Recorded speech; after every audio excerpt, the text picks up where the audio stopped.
Oh my god.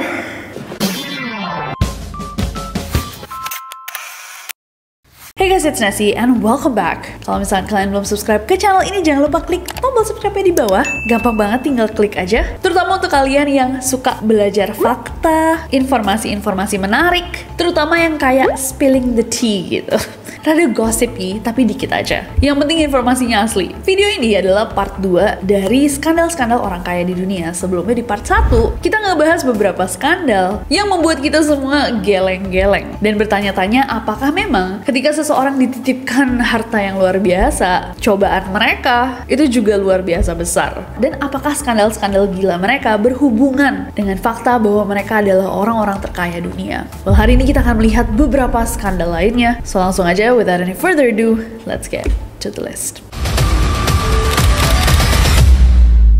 Kita akan mulai dengan Jeff Bezos. Jeff Bezos siapa yang nggak tahu? Mungkin kalau ngelihat fotonya aja, kepala kalian langsung Amazon. Yes, dia dikenal sebagai pendiri Amazon, perusahaan e-commerce terbesar di dunia, dan juga pendiri dari Blue Origin untuk eksplorasi antariksa. Kenapa ya orang-orang kayak penasaran aja? Ada apa di luar bumi? Di episode 1 kemarin Elon Musk, di sini Jeff Bezos. Tell me something I don't know. Oh my god. Menurut Bloomberg's Billionaires Index per Februari 2025, kekayaannya Jeff Bezos itu diperkirakan sekitar 243 miliar dolar, setara dengan 3.900-an triliun rupiah. Menjadikannya orang ketiga terkaya di dunia di belakang Elon Musk dan Mark Zuckerberg. Dalam journey-nya membangun Amazon sampai Amazon sebesar ini, tentunya Jeff Bezos nggak luput nih dari mata media. Dari awal-awal aja dia udah sering banget di interview, banyak banget rekam jejaknya baik di media atau di internet, sampai orang-orang masih bisa tuh bikin video-video dari awal-awal Jeff Bezos merintis Amazon. Nah, dalam jalan yang panjang ini tentunya dia pernah kesandung beberapa kali. Nah, salah satu skandal terbesarnya Jeff Bezos adalah berulang kali sejak tahun 2010-an muncul laporan-laporan gak enak nih dari Amazon yang mengungkap bahwa kondisi kerjanya para pekerja di gudang Amazon itu sangat-sangat ekstrim. Banyak laporan tentang para pekerja yang dipaksa berlari sampai pingsan, dilarang istirahat cukup, dan dipecat jika tidak memenuhi kuota. Banyak banget laporan-laporan dari orang di gudang Amazon yang mengatakan bahwa ini sebenarnya brutal banget loh untuk kerja di Amazon. Sementara, seiring dengan adanya komplain-komplain tersebut, kita juga melihat bahwa Amazon semakin sukses, Jeff Bezos semakin kaya, bahkan hidup dalam kemewahan yang luar biasa. Jadi, skandalnya adalah dia mempertahankan budaya kerja yang seperti itu di dalam Amazon, sementara dia juga pamer kemewahan seperti membeli yacht seharga 500 juta dolar. 750 miliar. Pusing. Kalau beli bakso dapat berapa? Lagi. Kalau beli cimol, jangan nggak per butirnya. Kalau beli gorengan dapat berapa gerobak, guys? Sama gerobaknya sama mas-masnya mungkin. Sama pabriknya. Private chefnya tukang gorengan. Tukang gorengan bisa jadi private chef. Selain skandal tersebut di Amazon, kehidupan pribadinya juga sempat menjadi skandal yang luar biasa. Kita pikir bahwa orang-orang di levelnya Jeff Bezos mungkin tidak akan tersandung drama-drama rumah tangga seperti The World of Married. Tapi ternyata dia masih manusia juga. Jadi selama dia merintis Amazon, selama 25 tahun, Jeff Bezos itu menikah dengan seorang perempuan bernama Mackenzie Scott. Dan bisa dibilang kayak ide-idenya Mackenzie itu jadi tambahan juga lah untuk dia mengembangkan Amazon sampai se-wow ini. Nah, tapi setelah 25 tahun menikah, mereka bercerai pada 4 April tahun 2019.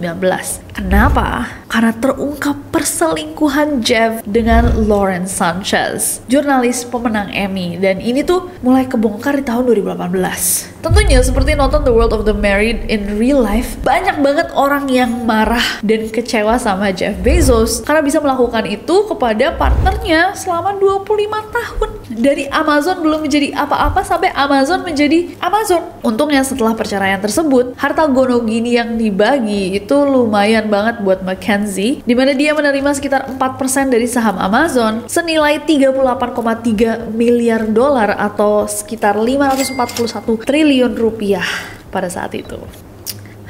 Jadi pernah ada joke-nya, dia tuh diundang ke award show gitu, terus dibilang Jeff Bezos baru bercerai, setengah hartanya hilang, tapi dia masih orang terkaya dalam ruangan itu. Gimana menurut kalian? Apakah well deserved istrinya jadi mendapatkan harta sebesar itu? Yang by the way dia gunakan untuk bikin banyak banget organisasi-organisasi gitu. Sangat-sangat mulia. Coba komen di bawah. Next ada Yoshiaki Tsutsumi. Dia adalah seorang pengusaha Jepang yang kaya raya guys. Lahir 29 Mei tahun 1934. Sebagian besar hartanya itu datang dari warisan dari ayahnya dan saat dia menjadi presiden dari Seibu Railway Corporation dan juga pemegang saham utama di Kokudo Keikaku, perusahaan pengembangan lahan dan rekreasi di Jepang yang beroperasi di bawahnya Seibu Railway. Nah, sebagai pemilik perusahaan kereta api swasta terbesar di Jepang, dia juga membangun banyak banget hotel, taman hiburan, resort, lapangan golf, dan pusat olahraga. Tapi kekayaannya terutama berasal dari investasi besar-besaran di sektor real estate melalui Seibu Corporation, perusahaan yang dia kembangkan. Di akhir 1980-an, awal 1990-an, dia bahkan dikenal sebagai orang terkaya di dunia. Dan kekayaannya pada saat itu mencapai 20 miliar dolar atau kurang lebih sekitar 34 triliun rupiah pada saat itu. Di tahun 1987. Kebayang gak tuh? Tapi guys, dengan kekayaan tersebut, Yoshiaki ini tersandung skandal yang luar biasa besar. Dimana pada 3 Maret tahun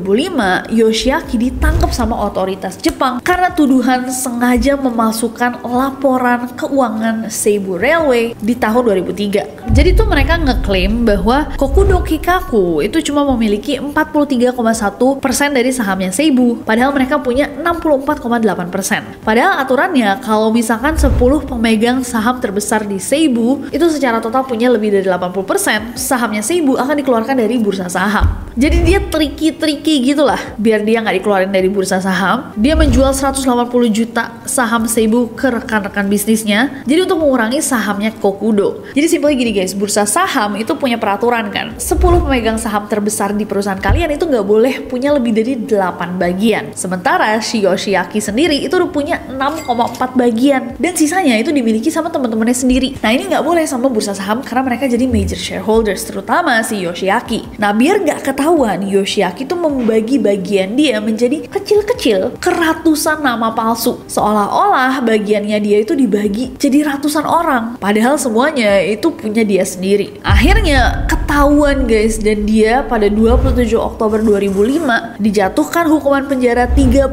bulan oleh pengadilan distrik Tokyo dengan masa percobaan 4 tahun dan denda sebesar 5 juta yen. Skandal ini gak cuma kena ke Yoshiaki, tapi orang-orang di sekitarnya juga. Sampai seorang eksekutif di Kokudo itu menghilangkan nyawanya sendiri pada November tahun 2004 di tengah-tengah penyelidikan. Dan sebulan kemudian mantan presidennya Seibu, Terumasa Koyanagi, menghilangkan nyawanya sendiri dengan cara gantung di rumahnya sendiri setelah diperiksa terkait kasus ini. Gila banget gak sih skandalnya? Apakah memang tekanannya terlalu besar? Atau emang nakal aja individualnya? Menurut kalian gimana? Coba komen di bawah.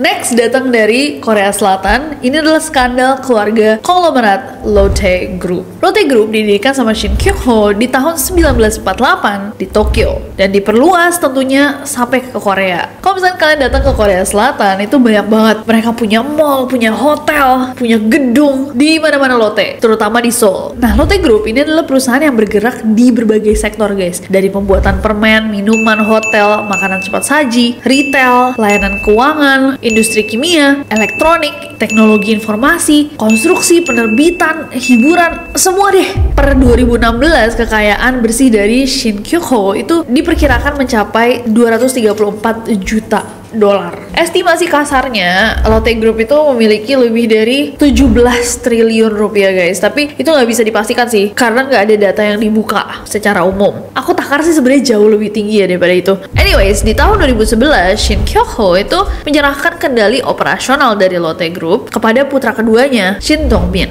Nah, tapi di 2015, Kyung-ho sama putra sulungnya, Shin Dong-jo, mencoba untuk melakukan kudeta untuk merebut kembali perusahaannya dari si Dong-bin. Tapi tapi mereka gagal. Nah, perebutan kekuasaan ini guys menyebabkan perseteruan dan juga drama yang panjang antara Dongbin sama Dongju, di mana mereka kayak perang saling tuduh, melakukan mismanagement dan juga manipulasi. Kyung-ho sama Dongbin akhirnya didakwa merugikan perusahaan sebesar 72 juta US dollars akibat menyewakan bioskop Lotte Cinema di bawah harga standar. 2017, Kyung-ho juga tersangkut kasus penggelapan dan divonis 4 tahun penjara, tapi nggak menjalani hukuman karena emang kesehatannya tuh udah memburuk. Gila nggak, dia mau dipenjarain sama anaknya sendiri. Di tahun 2016, Jaksa Korea Selatan itu mulai menyelidiki beberapa kasus di dalam Lotte Group yang akhirnya mengarah pada penangkapan beberapa anggota keluarga. Putri pertamanya Kyung-ho didakwa atas kasus penggelapan. Dongmin juga terseret sama skandal suap yang melibatkan mantan presiden Park Geun-hye. Si Dongbin ketahuan guys beneran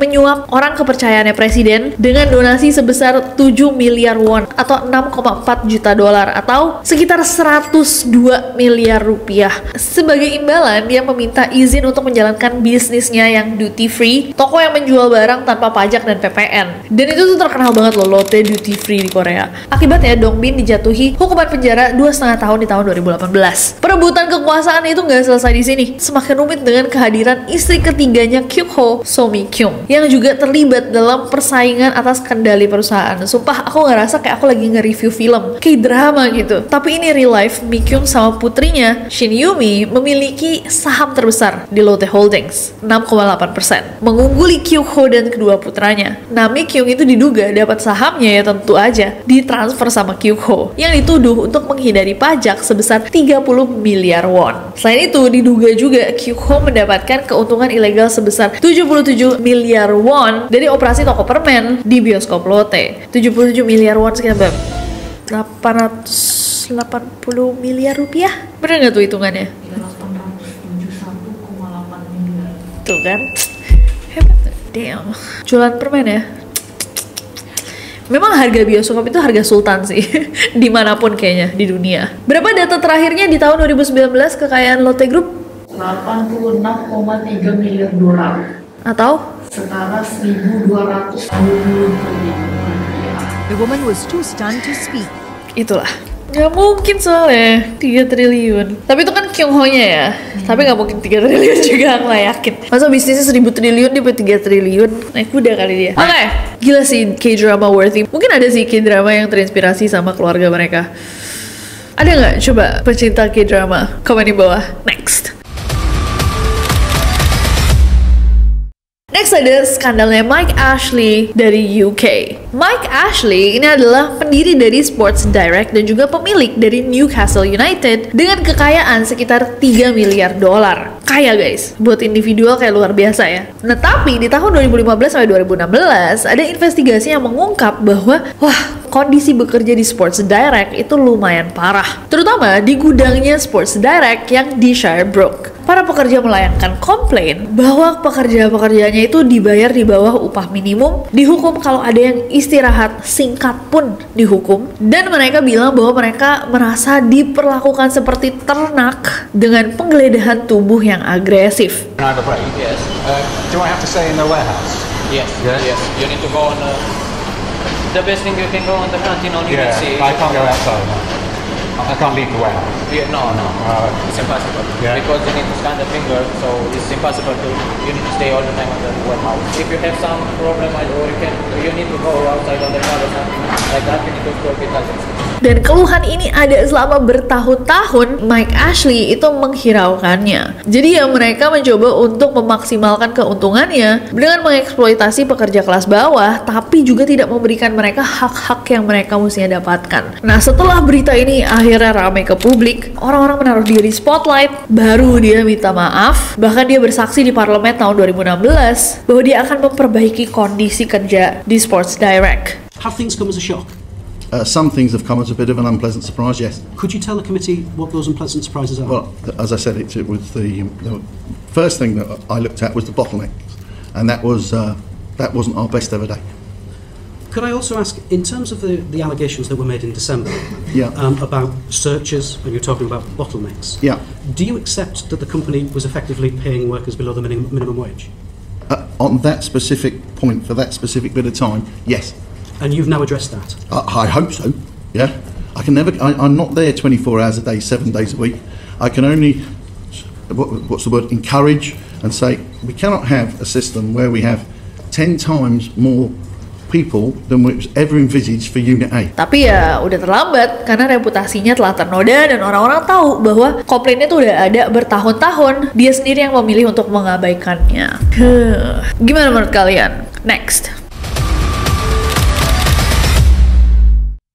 Oke guys, dan yang terakhir ini datang dari Martin Shkreli. Martin Shkreli ini adalah mantan CEO dari Turing Pharmaceuticals yang dijuluki Pharma Bro dengan kekayaan puncak jutaan dolar sebelum dia mendapatkan hukuman penjara. Kenapa dia bisa dipenjara, Nessie? Bukan karena ini, dia banyak masalahnya, tapi skandal terbesarnya itu di tahun 2015 ketika Martin tiba-tiba menaikkan harga obat Daraprim yang digunakan sama pasien HIV/AIDS dan juga kanker dari $13,5 menjadi $750 dalam semalam. Itu per pilnya, kenaikan 5.000%. Ya jelas guys, kan orang-orang pada marah ya, dan ketika kritik pada masuk, dia tuh dianggap menanggapi kritik-kritik tersebut dengan cara yang sangat-sangat arogan. Nah emang dia tuh terkenal atas gaya komunikasinya yang cukup provokatif. Kayak misalkan wawancara dan tweetnya dia di 2015 setelah harga Daraprim naik, dia bilang ya itu kemarin kemurahan. Dan di salah satu tweet yang dilaporkan sama The Guardian dan Fierce Biotech, dia menyebut orang-orang yang mempertanyakan langkahnya untuk menaikkan harga itu sebagai moron, orang bodoh.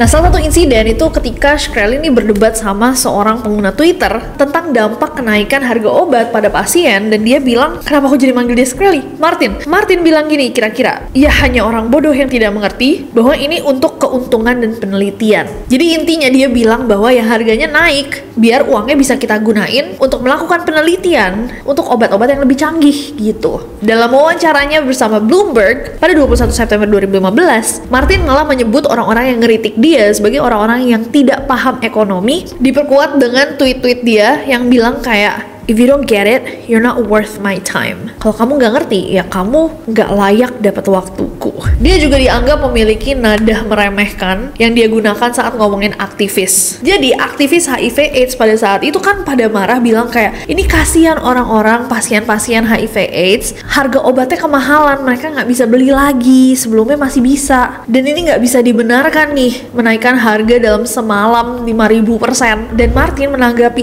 itu di Twitter dengan yang dianggap nada sinis, kayak mereka nggak tahu apa yang mereka bicarakan. Dan dia menyeratkan bahwa orang-orang yang marah adalah idiots, adalah orang-orang idiot yang tidak melihat nilai altruistik dari langkahnya. Klaim bahwa keuntungannya memang akan digunakan untuk riset baru. Wow, $750 per pil, 10 juta per pil. Ya gimana ya? Did you anticipate this kind of backlash? Well, I don't think there's been a lot of backlash, honestly. I think that the backlash is from people who don't really understand healthcare very well, and hopefully here to help educate how our system works. You came from the world of hedge funds, going into pharmaceuticals. Why would you do that if not to make lots of money? I think it's going to be a win-win for everyone. I think our company will profit. I think we'll develop drugs for disease that no one's touched. A company that was selling an Aston Martin at the price of a bicycle, and we buy that company, and we ask to charge Toyota prices. I don't think that should be a crime. We're simply charging the right price that the market's missed, the prior owners have missed, and we're doing something very good with those profits. We're putting them right back in the patients. Do you think you've done anything wrong? On the advice of counsel, I invoke my Fifth Amendment privilege against self-incrimination and respectfully decline to answer your question. Tapi akhirnya Martin tuh dihukum untuk hal yang completely different guys, karena jatuhnya ya walaupun tidak etis dianggap sama semua orang, dia yang punya bisnis, ya dia punya hak untuk menaikkan harga semau dia gitu. Tapi dia dihukum akhirnya 7 tahun penjara pada tahun 2018 karena penipuan sekuritas terpisah, aset disita, dan dilarang seumur hidup lagi bekerja di industri farmasi. Oh my god. Gimana menurut kalian guys? Apakah itu karma? Apakah he got what he deserve? Atau aku pas riset masih ngelihat orang-orang yang sebenarnya belain dia juga, bilang kayak masuk akal kalau misalkan mereka mencari keuntungan maksimum dalam sebuah produk yang emang dicari orang untuk melakukan riset yang lebih canggih. Tapi di satu sisi lainnya kan itu tidak mempedulikan pasien dan klien mereka yang sudah ada. Tapi gimana menurut kalian guys? Skandal-skandal ini apakah membuat kalian terkejut? Bertanya-tanya, apakah kalian akan mampu melakukan hal-hal seperti itu jika kelak Tuhan mempercayakan kalian dengan rezeki yang jauh lebih besar? Atau ini menjadi peringatan untuk kalian kayak, Tuhan, kalau saya dipercayakan dengan rezeki yang berlimpah, saya akan usahakan juga untuk menjadi pribadi yang tetap baik. Tapi tolong dibantu juga Tuhan. Kayaknya sulit gitu ya. Gimana menurut kalian guys? Mana skandal yang paling kayak komen di bawah. Komen di bawah juga kalau misalkan kalian tahu skandal-skandal lain yang kita tidak bahas di video ini, karena ada beberapa yang tidak di ACC sama Jehan. Udah masuk. Enggak, yang paling bawah nggak boleh. Oh, yang kali Tuh kan, komen di bawah aja, jadi kita bisa diskusikan di kolom komentar. Dan request sekalian guys, mau nonton apa minggu ini di Neror, di Generasi, di Historytelling. Dan jangan lupa subscribe, karena aku sabar untuk ketemu kalian lagi. Bye bye.